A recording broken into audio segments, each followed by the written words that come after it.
Greetings, I'm Colin Lamping, and the topic I'm going to be discussing is Hydna of Scione.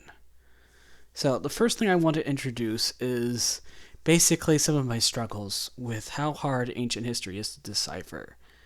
Uh, Sources are few and far between for even stuff like the Persian War when they have like only one or two authors. And, well, history was kind of in its infancy at this time. And sometimes when you have relatively minor people in history like Hydnia, you only get like one source with them, and they're only written in like one paragraph, such is the case with her. I should introduce to you Pausanias. Now, Pausanias was a geographer, so he wasn't exactly a historian like Thucydides or Herodotus. However, he lived around the 2nd century AD, so he definitely was not around during the Persian Wars. That took place in the 5th century. So he was kind of writing with hindsight, based solely off of tradition, off of what he heard of a statue that the Emperor Nero had stolen. This was the only way to authenticate her, from what I've read. He wrote about this in his book, The Descriptions of Greece. It was supposed to be a geography book. However, Pausanias understood that geography also has ties to history and culture. So his work had plenty of anecdotes, descriptions of buildings, and actual geographic, descriptions as well. He was also a contemporary of the Emperor Hadrian, who was known for his love of the Greek culture. The interesting part is really all we have of Hydnia is his account. Her father Silius was also known to be a contemporary. Sorry, not a contemporary, but Herodotus was a contemporary to him, kind of. But Hydnia herself is only cemented in this statue from Delphi that Emperor Nero had stolen.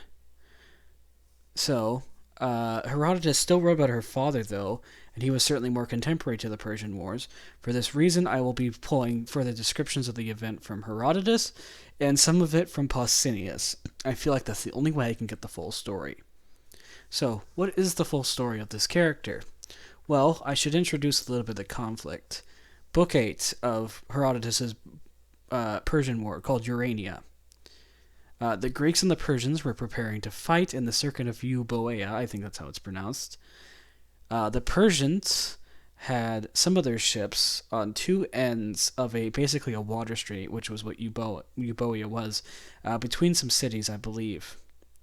They were planning to enclose the circuit so they could surround the Greeks and destroy them on two fronts, basically squeezing them so the Greeks couldn't easily escape and they could defeat them. The Greeks did not know of the Persians' plans. However, according to Herodotus, Sili of Scione knew of this plan, and I will read from an excerpt from his Persian Wars. Now, the Persians had with them a man named Silius, a native of Scione, who was the most expert diver of his day. At the time of the shipwreck off Mount Pelion, he had recovered for the Persians a great part of what they lost. At the same time, he had taken care to obtain for himself a good share of the treasure. He had for some time been wishing to go over to the Greeks, but no good opportunity had offered till now, when the Persians were making the muster of their ships. So, why am I lost my train of thought? Sorry. Cilia decides he's going to betray the Persians. And apparently, according to Herodotus and Pausanias, Cilia was a native to the city of Scione, and he was an incredible swimmer and diver, being able to reach the depths of the coastlines, which is where his daughter comes in. See, Hydnia was basically an apprentice of her own father. She herself was also a fantastic swimmer and diver. One other thing that Pausanias likes to note is that she probably was a virgin, as he says that only female virgins could dive into the sea. I still, even looking this up, I still don't quite understand what the distinction of that is. Maybe it has to do with, I guess, purity or something. I really didn't understand when I was looking into this. But regardless, what her and her father end up doing is, according to Herodotus, Cilia decided to sabotage the Persians he worked under. I will read Pausanias' account of this. So, when the fleet of Xerxes was attacked by the violent storm off Mount Pelion, father and daughter completed its destruction by dragging away under the sea the anchors and any other security the Tremeans, I believe that's what it's pronounced, had. In return for this deed, the Amphictyons, I believe, dedicated statues to Silius and his daughter. The statue of Hydna completed the number of the statues that Nero carried off from Delphi. Only those of the female sex who were pure virgins may dive into the sea. So, basically, her and her father go around during the late of the night and basically come to these ships and start removing their anchors as they are diving. And so the ships end up crashing and thrashing into each other, destroying some of the fleet and giving the Greeks enough strength to go against these Persians so they couldn't be blocked off from escaping. However, Herodotus did have a different idea. He doesn't mention Hydna. However, he does discuss Cilia. Let's go to his version of the account. So, and that what way he contrived to reach the Greeks I'm not able to say for certain, as Herodotus writes. I marvel much if the tale that is commonly told be true. 'Tis said he dived into the sea at Aphite, and did not once come to the surface till he reached Artemisium, a distance of nearly 80 furlongs. Now, many of these things are related of this man, which are plainly false, but some of the stories seem to be true. My own opinion is that this occasion he made the passage to Artemisium in a boat. So there's a bit of a difference here. Pausanias prefers to go off of local legend and lore, while Herodotus is taking more of a practical approach to this story. He's a little bit more skeptical. One thing I should make a distinction of. Furloughs are basically the long part of an acre that the ox would usually plow during in basically antiquity and medieval farming.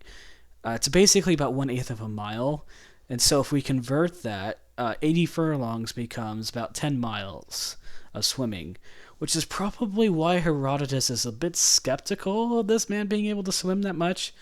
I mean, nowadays we do have people who can swim the English Channel, but I kind of agree with him on some point that it seems a bit ridiculous he would be able to swim 10 miles in the cover of night during a storm just to go spy on the Persians. Regardless, whether you're practical or not, Hydna and her father Cilia were instrumental to curbing the Persian assault. The Greeks drove away the Persians of Euboea, and thus a statue was promptly made of Cilia and his daughter Hydna, placed in Delphi. One thing I would like to ask as a final question is, why is Hydna not mentioned in Herodotus' account? Herodotus, being more of a contemporary to these events in the Persian Wars, makes me kind of wonder about something we learned in class, how the Greeks were more patriarchal. And knowing the story of Pandora's box, which admittedly I know this is a myth, but it does give us insight to how the Greeks thought of women, thinking of them as inherently evil or not capable of good. It makes me wonder if Herodotus refrained from mentioning her solely because only men could be seen as heroic. There could also just be the fact that maybe she wasn't as important as Pausanias suggests. Herodotus' tale is overall even quite different. Cilia does not sabotage the Persians in the way Pausanias says.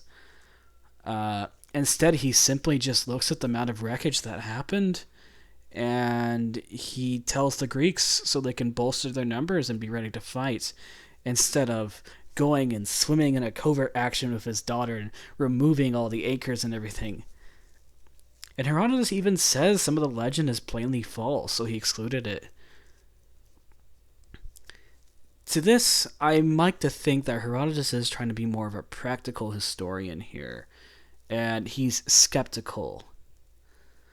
It's either that or Hydna was a made up person that found her way into Sione's local traditions alongside her father, but I kind of doubt that. Mostly because apparently Delphi recognized her existence with the creation of the statue as well as her father.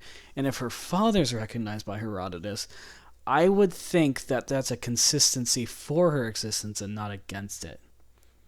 At the same time, if we take Pausanias at his word, this means Hydna did exist and was revered among Delphi.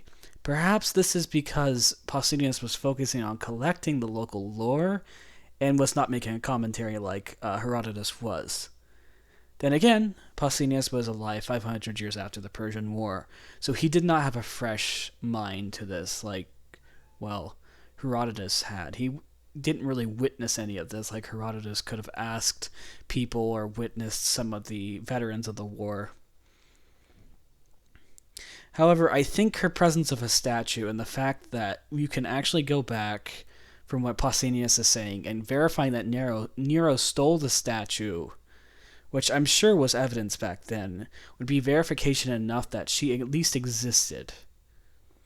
Which goes back to the biggest problem of studying antiquity, because historical writing straight up omits things. Herodotus omitted information he deemed false or just maybe wrong. He mentions that in the text I read. Again, he says the following. I marvel much if the tale that is commonly told be true, and then he says, now many of the things related to this man which are plainly false, and some of the stories seem true. My own opinion is that the occasion he made the passage Artemisium by a boat. Meaning, he is asserting his own skeptical opinion in this. Is that the right thing to do? I don't know. Perhaps he's right in assessing that this may just be legend, or trying to get rid of what he deemed as fiction. After all, that's probably the job of a historian, right? Or maybe not. For the case of Hydna, her actions with her father were truly heroic regardless. But we just have so few sources to confirm her existence that we have to rely on Pausanias. I couldn't find anything otherwise of how she acted, how she was as a person or anything. We just know she was an excellent diver, and her father and her sabotaged the Persians in a heroic moment by getting rid of their anchors with their exceedingly amazing diving skills. And for that, I think that's legend enough. Thank you.